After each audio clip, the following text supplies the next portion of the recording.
ওই তো এবার আমি বলদুকে পোকা পানি গোস্ত নিয়ে যাব। এটা আমি লুকিয়ে ফেলেছি। বউ আজ আসলে খেতেই পারবে না।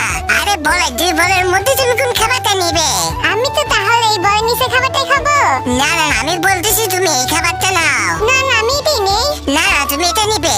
আর এই যে তোমার ডিম। আর ডিম তো তুমি নিয়ে যাচ্ছ। হ্যাঁ আমি তো খাবো এটা। চলো তাহলে এখানে কি আছে? আরে বাপরে আমার এটার মধ্যে তো একটা কুসু নেই।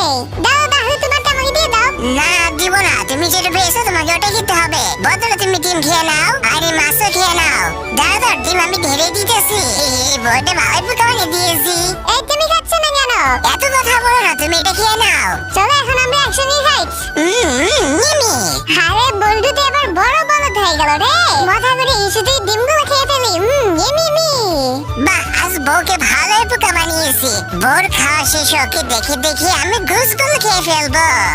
আরে বাপরে নুডলসটা কত মজা। ইয়ামি। তার আগে বন্ধু তোমার যদি শুতে শুতে তোমার মাকে ভালোবেসে দেখো তখনই ভিডিওটা লাইক সাবস্ক্রাইব করে দিবে আর কমেন্টে যদি ইমোজিটা না দেয় তাহলে আমি ভেবে নিউ তুমি তোমার মা বাবাকে ভালোবাসো না। ওই তো বউ চলে গেলে এবার তাহলে মজাই